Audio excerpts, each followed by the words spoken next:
제가 한 달에 10만 원 하는 멤버십을 론칭을 했는데 5분 만에 솔드아웃이 된 거예요. 계속 언제 다시 열리냐고 문의가 들어오더라고요. 진짜 나다운 브랜드에는요, 뭐가 있냐면 이 있어요. 내 팬이 생기면 수익은 따라오는 거거든요. 진짜 진정성 있는 브랜딩을 하려면 이것부터 시작하세요. 안녕하세요, 여러분. 윤입니다. 최근에 제가 인스타그램에서 허대리님 글을 봤는데 되게 인상적이었어요. 2022년 트렌드에 대한 글이었는데 21년에 N잡이 키워드였다면 올해를 한 문장으로 정리하면 내 일을 하고 싶은 시대, 이렇게 예상을 하시더라고요. 우리는 지금 시간에 대한 기회비용이 엄청나게 높아진 시대를 살고 있어요. 1시간 안에 내가 몇 번의 터치로 정말 무엇이든 배울 수도 있고, 온라인 안에서 정말 세계 곳곳에 있는 사람들의 노하우를 알 수도 있고, 1시간의 가치가 엄청나게 올라간 거예요. 코로나 시대가 되면서 재택근무를 하는 사람들이 늘어났고 내 일을 하고 싶다, 이런 욕망이 전 세대적으로 많이 올라온 것 같아요. 당연하다고 생각했던 것들이 당연하지 않게 되면서 내 시간을 어떻게 쓸 것인지 고민하는 사람들이 늘어났다고 생각을 합니다. 퍼스널 브랜딩이라는 단어도 처음 들어보는 분들도 계실 텐데요. 나 자신이, 개인이 브랜드가 된다는 의미예요. 마케팅은 메시지를 정해서 소통을 하는 거면, 광고는 그 메시지를 계속해서 반복해서 이야기합니다.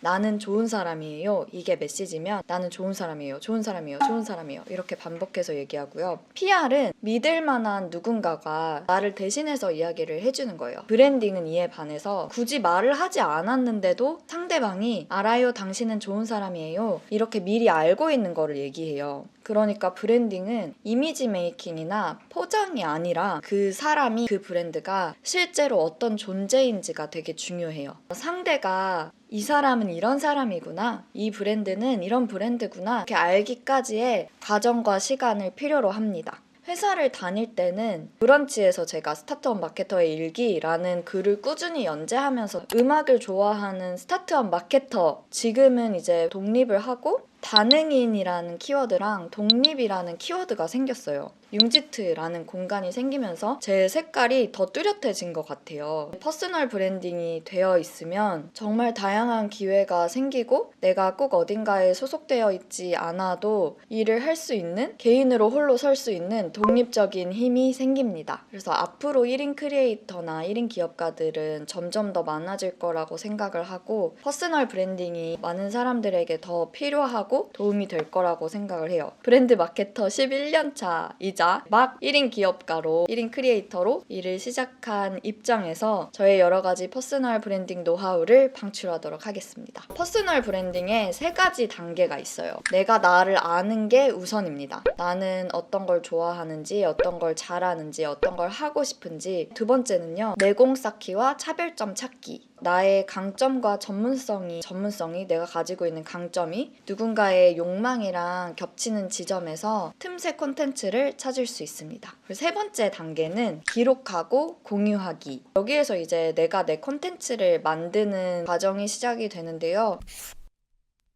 내가 나를 아는 게 우선이라고 1번이라고 말씀드렸는데 시간이 좀 걸릴 수 있어요. 아, 맞아, 난 이런 사람이야 라고 생각하고 있던 것들이 아닐 수도 있고, 내가 몰랐던 내 모습들을 많이 발견하게 될 수 있거든요. 일단 나를 제한시키는 믿음들이 있어요. 나는 이런 걸 못할 거야, 나는 이런 걸 싫어해, 이런 생각들을 강하게 가지고 있진 않았으면 좋겠어요. 막상 해봤는데 내가 더 좋아하게 될 수도 있거든요. 저에게는 글쓰기가 그랬던 것처럼. 근데 왜 제가 브랜딩 얘기를 하는데 내가 나를 아는 게 왜 중요하냐, 그래야 나의 why가 생기거든요. 내가 일을 하는 이유, 내가 시간을 쓰는 이유, 이 이유가 생겨요. 여기에서 여러분에게 소개해드리고 싶은 게 사이먼 사이넥의 골든 서클이라는 거예요. 나는 왜 이 일을 하는가 저자이고, 이 사이먼 사이넥이 말하기를 사람들은 무엇을 했는가로 상품을 사지 않는다, 왜 그것을 했는가로 상품을 산다. 우리가 팬이 있는 브랜드들을 떠올려보면 진정성 있는 브랜드에는 항상 Y가 있고, 그 Y로부터 여러 가지 일도 커뮤니케이션 방식도 출발합니다. 그래서 이 골든 서클을 자세히 보면 Y가 이유이자 목적이에요.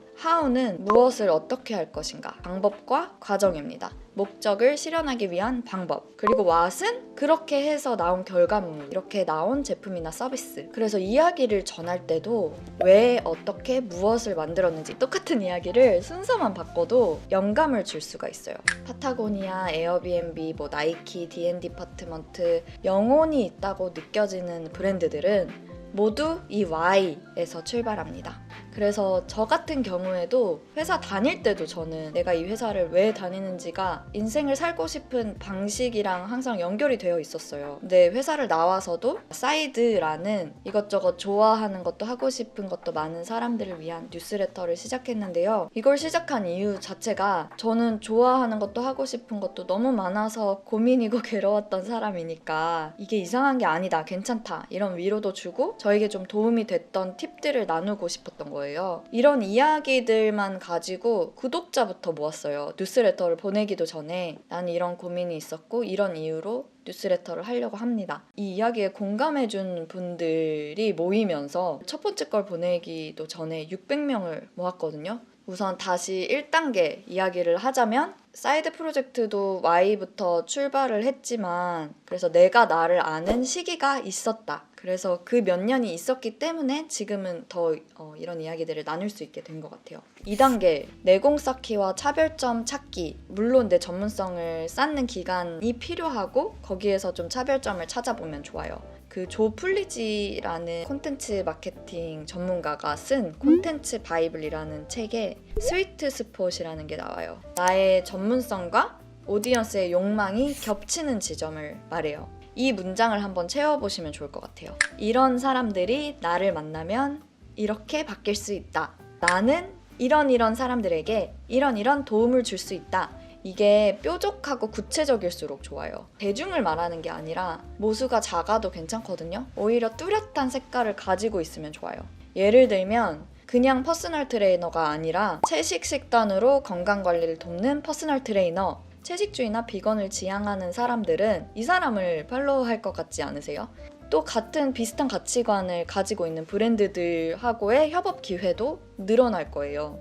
자격증이 있거나 학위가 있어야 하는 것도 아니고 좋아하는 마음에서 출발해서 내가 지금까지 계속해온 일들이 될 수도 있어요. 제레 뚝섬살이라는 인스타그램 운영하는 제레방님, 이분은 인스타그램에 뚝섬 성수동 지역의 맛집을 올리거든요.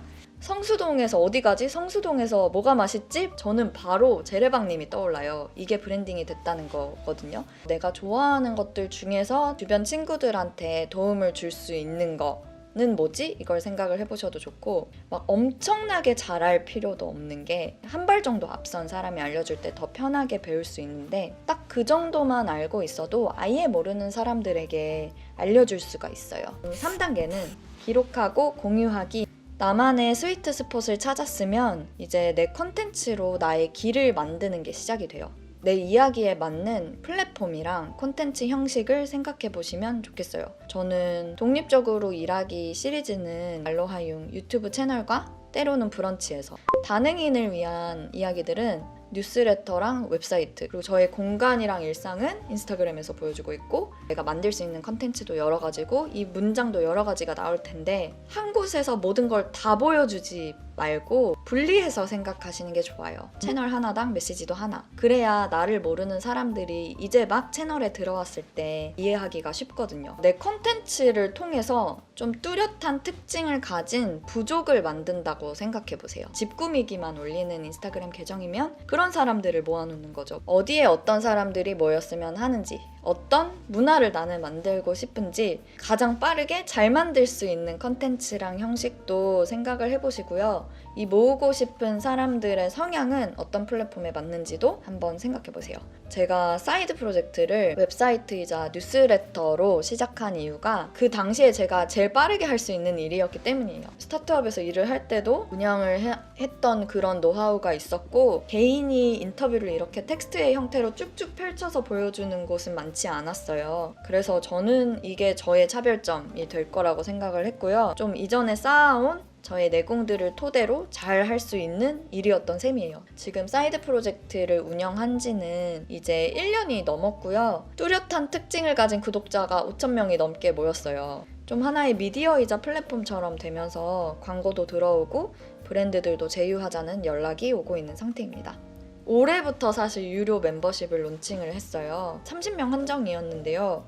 5분 만에 솔드아웃이 됐어요. 다음 멤버십 언제 열리냐 이런 문의들이 계속 들어오고 사이드는 사실 돈 벌려고 시작한 일은 아니에요. 저는 돈 벌려고 시작을 했다면 시작이 달랐을 거라고 생각을 하는데요. 그렇게 좀 충성도 높은 사람들이 생기니까 수익이랑 브랜딩은 그냥 따라오더라고요. 좋아하는 일로 먹고 살려면 팬이랑 수익이 필요한데요. 여기서 사람을 모으는 게 먼저입니다. 마지막으로 하고 싶은 이야기가 있는데요. 제가 2017년에 1년을 자발적인 백수로 어딘가 소속되지 않은 채로 홀로서기 실험을 했던 시기인데 그때 내가 보기에 자기 스스로 인생을 디자인하는 사람들이 있다. 나에게 영감을 주는 사람들의 이야기를 인터뷰로 기록을 해보면 어떨까라는 생각을 했어요. 그리고 이게 저의 사이드 프로젝트였던 거죠. 그때 2017년 5월에 쓴 메모에 지금 사이드 커뮤니티의 내용이 다 들어가 있어요. 지금 제가 하는 이야기들, 제가 유튜브에서 하는 이야기, 브런치에서 하는 이야기, 뉴스레터를 처음 보낸 게 2020년 9월이거든요. 그래서 처음 뉴스레터 보낼 때 제 생각은 이거였어요. 혜윤아 정말 너무했다. 정말 시작을 하기까지 어떻게 이렇게 늦게 할 수 있냐? 라고 생각을 했는데요. 제일 많이 들었던 반응이 뭔지 아세요? 어떻게 이렇게 빨리 했어요? 그러니까 저는 저 스스로 엄청 늦었다고 생각했는데 너무 신기한 거예요.